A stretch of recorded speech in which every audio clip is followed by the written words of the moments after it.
Hey guys, how's it going? I wanted to show you this other part that I built for the Dodge Cummins project that I've been working on.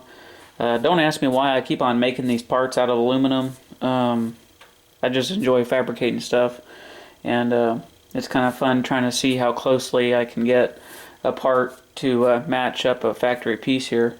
So it's kind of fun, and it spruces up the engine bay quite a bit. And so I'm just going to keep on going for it, and I'm having a lot of fun doing it. So this is the air filter housing for the 90 D350 that I've been working on. Obviously the factory one, the one I made here. I'll try to get into this one here a little bit. I'm not really happy with the whole shape of it because it's just such an oddly shaped piece. You know, there's really no lines to go off of, I guess. It's just kind of a very oddly shaped piece. What I started with is I took the base here and traced that out onto a piece of aluminum and cut that out, and so that gave me this back portion here. And then I was able to just take a thin sheet of aluminum and start forming it around that base piece. So that's kind of where I started from. And once I did that, then it was kind of downhill from there.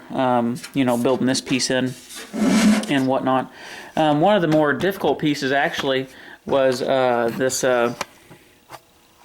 aluminum pipe right here. I didn't have a piece of 4-inch aluminum pipe, and I didn't want to have to order a section of it.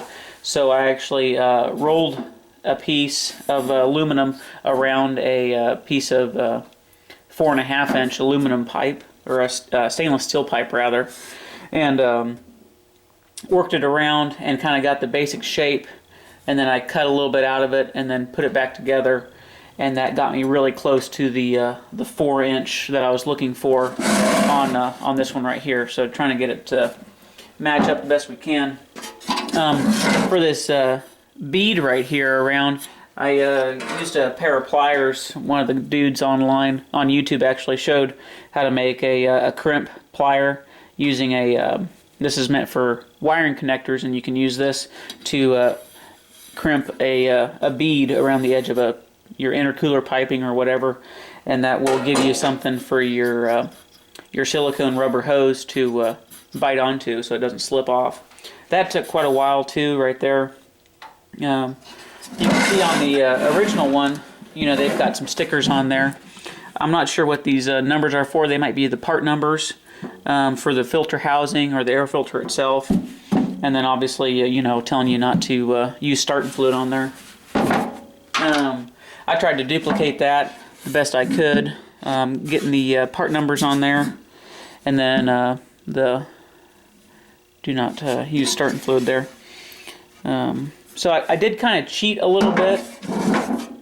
There's a cast aluminum piece that is molded into this plastic right here, and I decided to go ahead and use that because that would save me a lot of fab time in making that piece.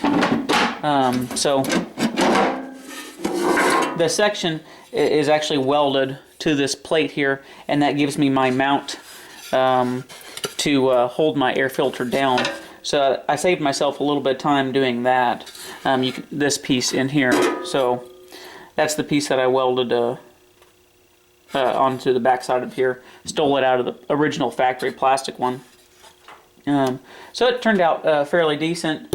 I used some, this is 3/4-inch aluminum square stock, and I used that as my mounting tabs, and I just placed this directly on there and got that fit, and then I used these holes as a center mark to mark the holes on these little tabs, and then I just drilled and tapped these pieces of square stock there, 4/4-inch bolts, and then ran a stud down in there.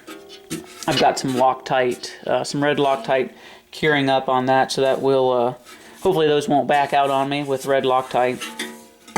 Then I ended up just having to make the mount here on the bottom side, you know, real similar to the one on the factory unit. I did go ahead and stamp Made in USA on there because, you know, America.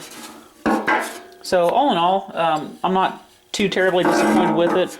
but it's just kind of a really oddly shaped piece, and it doesn't really have any flow to it, I guess, but it'll fit in there pretty nice. I haven't fitted into the truck yet. I don't foresee any problems. I might have to trim this little lip back a little bit.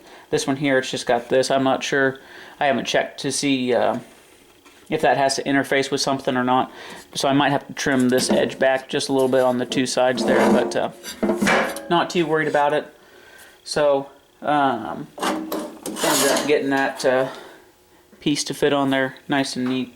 The only thing left is to get some wing nuts to hold this filter housing down, and we should be good to go. So thanks a lot for watching, and I'll see you in the next video.